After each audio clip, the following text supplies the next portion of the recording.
అటు ఆయనే under ground లో యుగంధర్, ఆయనే పోలీస్ యుగంధర్ ఆయనే. ఎక్కడ శ్రీవిద్య గారి పాత్ర నాకు చాలా ఇష్టం. నాకు వాళ్ళ అత్త చిరంజీవి గారి అత్త, ఆ పాత్ర చాలా ఇష్టం నాకు. సబ్జెక్ట్ ఎక్కడ మిస్ అవ్వదు సార్. ఒక టెంపో ఒక లైన్ లో అలా వెళ్ళిపోతుంటుంది, మధ్యలో ఒక చిరుజలు లాగా పాట వచ్చేస్తుంటుంది, మళ్ళీ స్టోరీ వెళ్ళిపోతుంది, మళ్ళీ పాట వచ్చేసి మళ్ళీ స్టోరీ వెళ్ళిపోతుంది. డే చాలా సింక్ లో వెళ్ళిపోతూ ఉంటుంది. అది 1989 ఏంటంటేనండి, మీకు October 5th శివ విడుదలైపోయి ఓకే, ఆ తర్వాత వచ్చిన లంకేశ్వరుడు, బాలకృష్ణ గారు, బాలగోపాల్ ఫ్లాప్లు అనమాట.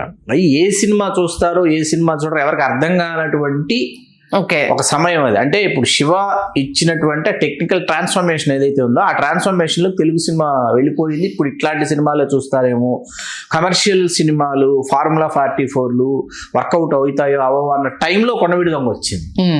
March 9 విడుదలై మీరు నమ్మరండి, ఒక వారం 10 రోజులు ఫ్లాప్ టాక్ అండి. అది కూడా వారం 10 రోజులు ఫ్లాప్ టాకే సినిమా. నేను మదనపల్లిలో 2 థియేటర్లలో ఆడుతుంది. మా పంచరత్న టాకీస్లో ఆడుతుంది, కృష్ణ వేసినది మెయిన్ థియేటర్.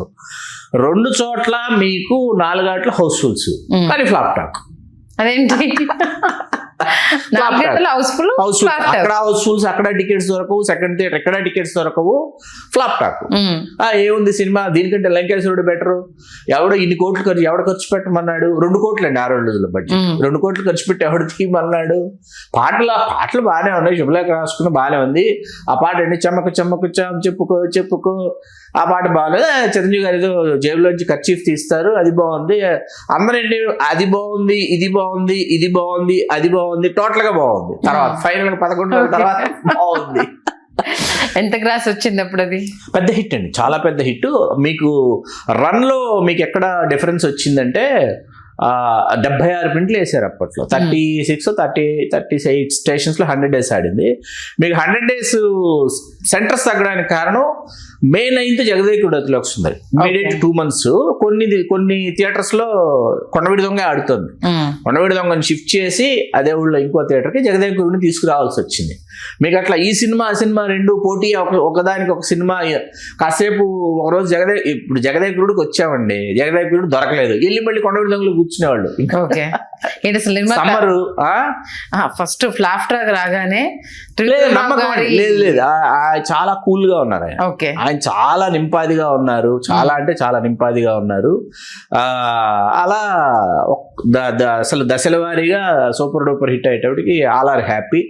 తర్వాత మీకు చెన్నైలోనే చేశారు 100 days ఫంక్షన్. దాసనారాయణ గారు చీఫ్ గెస్ట్, ఆయన చేతుల మీదుగానే చిరంజీవి గారు జ్ఞాపికలు అందుకున్నారు. అందరికీ దాసరి గారు ఇచ్చారు జ్ఞాపికలు. మీకు అలా సినిమా మిగిల్చినటువంటి జ్ఞాపకాలు. ఆ తర్వాత త్రివిక్రమరావు గారు చిరంజీవి గారితో మరొక సినిమా తీస్తారని మాలాంటి వాళ్ళని ఎదురు చూసాం. ఆయన ఆ దిశగా ప్రయత్నించారు. కాకపోతే ఏంటంటే, మనం గతంలో ఒకసారి మాట్లాడుకున్నాం, అంజీ అనే ఒక దృశ్యకావ్యం వల్ల చాలా మంది నిర్మాతలకి చిరంజీవి గారి సినిమాలు చేయలేకపోయారు. ఆ జాబితాలో త్రివిక్రమరావు గారు కూడా ఉన్నారు.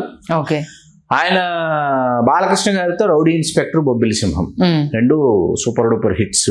నాకు బొబ్బిలి సింహం చాలా ఇష్టం, 2 సూపర్ డూపర్ హిట్స్. అలాగే ఎస్వి కృష్ణారెడ్డి గారి దర్శకత్వంలో శ్రీకాంత్ హీరోగా ఆహ్వానం ఆయన చేసిన సినిమాల్లో అద్భుతం. తర్వాత వెంకటేష్ గారితో 2 ఫ్లాప్లే, సరదా బుల్లోడు 1, ప్రేమతోరా 2 ఫ్లాపు. పూరి జగన్నాథ్ లాంటి దర్శకుడిని పరిచయం చేసిన నిర్మాతగా ఎప్పటికీ చరిత్రలో నిలిచిపోతారు టి త్రివిక్రమరావు గారు బద్రీ సినిమాతో.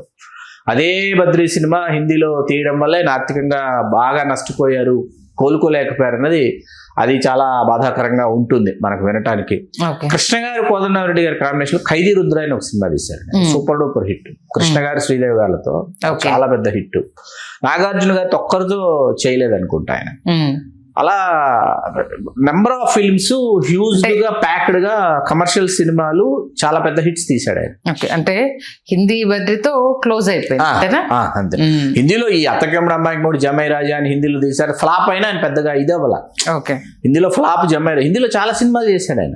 హిందీలో నెంబర్ ఆఫ్ ఫిల్మ్స్ చేశాడు. Telugu super duper commercial hits అన్ని హిందీలో ఆయన చేశాడు, ఆయన ప్రొడ్యూస్ చేశాడు సినిమాలు చేసి.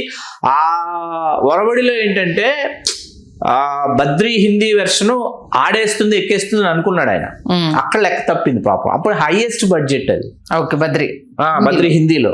తెలుగులో మనకు అద్భుతంగా, తెలుగులో అసలు ఆ సినిమా త్రివిక్రమరావు గారు చేయడానికి ఏంటంటే, చిరంజీవి గారు ప్రొడ్యూసర్స్ ఎవరైతే ఉన్నారో వాళ్ళల్లో కొంతమంది కళ్యాణ్ గారితో చేద్దాం అనుకున్న వాళ్ళలో త్రివిక్రమరావు గారు ఒకరు, దత్తు గారు ఒకరు. వీళ్ళు కళ్యాణ్ గారిని అప్రోచ్ అయినప్పుడు చిరంజీవి గారు బర్త్డేస్ లోనో పవన్ కళ్యాణ్ గారు ఖచ్చితంగా త్రివిక్రమరావు గారికి సినిమా చేయాలని నిర్ణయించుకున్నారు. ఎందుకు అంటే కొండవీడి దొంగ షూటింగ్ జరుగుతున్నప్పుడు పవన్ కళ్యాణ్ గారు షూటింగ్ చుట్టానికి వెళ్ళారండి, ఊటీ వెళ్ళారండి. పవన్ కళ్యాణ్ గారు వెళ్ళిన దగ్గర నుంచి తిరిగి వెళ్ళేంత వరకు ఒక రాజకుమారుని ఎలా చూసుకుంటాడో అంత ప్రేమగా, అంత వాత్సల్యంగా, జాగ్రత్తగా చూసుకుని పంపించాడండి త్రివిక్రమరావు గారు. ఓకే, అంతవరకు ఏ నిర్మాత అంత బాగా చూసుకోలేదంటే కళ్యాణ్ గారిని. అరే ఏంటి ఈయన ఇంత ప్యాంపరింగ్ గా మనల్ని చూస్తున్నారు, ఇంత వాత్సల్యంగా చూసుకుంటున్నారు, జాగ్రత్తగా చూసుకుంటున్నారు అని అనుకుని వెళ్ళిపోయాడు అంతే. ఆయన అప్పటికి ఆయన హీరో అవ్వాలి ఇవేం లేవు, కళ్యాణ్ గారి హీరో కాదు ఆయన, ఆయన కెమెరామెన్ అవ్వాలి, ఇది డైరెక్టర్ అవ్వాలి కదా. అది తర్వాత హీరో అయిన తర్వాత అసలు కథ అయిపోయింది. పూరి జగన్నాథ్ గారు కథ వినిపించిన తర్వాత ఫోన్ చేశాడు, సార్ ఒకసారి మా ఇంటికి వస్తారు, ఎక్కడున్నారు మీరు, లేదా నన్ను రమ్మంటారు అంటే, లేదు లేదు నేనే వస్తున్నాను. ఆయనే వస్తే, సార్ ఈయన పేరు పూరి జగన్నాథ్, నేను మీకు సినిమా చేస్తున్నాను, ఈయనే మీ డైరెక్టర్, మీరు మాట్లాడుకోండి ఇంకా అన్నాడంట. త్రివిక్రమ్ గారు ఏం అర్థం అవ్వలేదంట. అంతా అంటే ఆ ప్రేమ వాత్సల్యం ఉంది కాబట్టి సినిమా అంతా కల్ట్ క్లాసిక్ గా మిగిలిపోయింది. అది పూరి జగన్నాథ్ గారికి కావచ్చు, పవన్ కళ్యాణ్ కావచ్చు, మీరన్న త్రివిక్రమరావు గారు, అంటే ఆయన ఎంత అభిమానం ఆయన మీద చూపించి ఉంటే పిలిచి మరి సినిమా చేద్దాము అని చెప్పడము, ముగ్గురు కాంబినేషన్ లో ఒక అద్భుతమైన హిట్ తెర మీదకి రావడము అనేది. ఆయన అమితాబ్ బచ్చన్ గారిని పిలిచి సత్యనోత్సవ వేడుక చేసింది బొబ్బిలి సింహం అండి. ఎన్టీ రామారావు గారు ముఖ్యమంత్రి హోదాలో వచ్చారు, అమితాబ్ బచ్చన్ గారు వచ్చారు, చాలా గొప్పగా చేశారు ఆయన 100 days ఫంక్షన్. ఆయన ప్రతి విభాగంలో ఆయన ఇన్వాల్వ్ అయ్యేవారు. ఓకే, కథ కానీ షార్ట్ తీస్తున్నారంటే ఆయన ఉండటం కానీ, సెట్లో ఉండటం కానీ. కోదండరామిరెడ్డి గారు చెప్పారు విషయం, నేను అడిగా, సార్ బొబ్బిలి సింహం ఏంటంటే నేను డైరెక్ట్ చేశాను, విజయేంద్ర ప్రసాద్ గారు కథ ఇచ్చాడు, దీనికంటే త్రివిక్రమరావు గారు సెట్లో ఉండి ఈరోజు ఏ సీన్ తీస్తున్నారు, ఏ షాట్ పెడుతున్నారని చెప్పి ఆయన ఇన్వాల్వ్మెంట్ మమ్మల్ని పనిచేయించేలాగా, గొప్ప సినిమా తీయాలనిపించేలాగా నిర్మాత యొక్క ఇన్వాల్వ్మెంట్ మా చేత పనిచేయించిందని. బొబ్బిలి సింహంలో శ్రీరస్తు శుభమస్తు, కొత్త పెళ్లి కూతురు, కళ్యాణ మస్తు పాట, రోజా గారు చనిపోతారనంగా వచ్చే పాట, ప్రీ క్లైమాక్స్ సాంగ్ మీనా రోజా వర్సెస్, అది రాసింది జాలాది గారు. చాలా మంది జాలాది గారు రాశారని తెలియదు. సినిమా రిలీజ్ అయిన ఫస్ట్ డే 1 by 1 షోస్ పడుతుంటే వీళ్ళు వెళ్ళి చూస్తారు కదా, ఆ ఊరు ఈ స్టేషన్ వెళ్ళి మార్నింగ్ నుంచి రాత్రి దాకా వెళ్ళి చూసి, ఆ సాంగ్ అయిపోయిన తర్వాత సాంగ్ దగ్గర నుంచి ఆడియన్స్ ఎమోషన్ చూశాడంట. ఆయన చూసి మరుసటి రోజు జాలాది గారికి ఫోన్ చేసి, మీ పాట వల్లే మా సినిమా సూపర్ హిట్ అని చెప్పాడంట. Super, that is T Trivikrama Rao. అంటే ఎవరికి ఇవ్వాల్సిన గౌరవం వాళ్ళకి ఇవ్వటం, ఎవరికి ఇవ్వాల్సిన స్పేస్ వాళ్ళకి ఇవ్వటం. ఇంత మంచి గుర్తింపును, గౌరవాన్ని ఆయన కాపాడుకోవడం అనేది గొప్ప విషయం. అలాంటి వ్యక్తి మన మధ్య లేకపోవడం ఇప్పుడు అనేది బాధాకరం. చిరంజీవి గారి ప్రయాణంలోనండి దీనిలో ఒక్కొక్క నిర్మాత ఒక్కొక్క స్టేజ్ లో చిరంజీవి గారి కొన్ని అద్భుతాలు ఇచ్చారు. అది వాళ్ళ లైఫ్ ని ఒక మెట్టును ఎక్కించింది, సినిమా ఇండస్ట్రీని ఒక మెట్టును ఎక్కిచ్చేసింది. చిరంజీవి గారి జీవితంలో కూడా అంచెలంచెలుగా ఇంకొక మెట్టు ఎదగడానికి ఇవన్నీ దోహదపడ్డాయి. ఇలాంటి అద్భుత విషయాలు మా తెలుగు రాజ్యం ప్రేక్షకులందరికీ తెలియజేసి మమ్మల్ని అందరినీ కూడా ఆనందింపజేస్తున్నందుకు ప్రత్యేక ధన్యవాదాలు శ్రీకాంత్. ధన్యవాదాలు సంధ్య గారు. హలో, తెలుగు రాజ్యం ఛానల్ చూస్తున్నారా?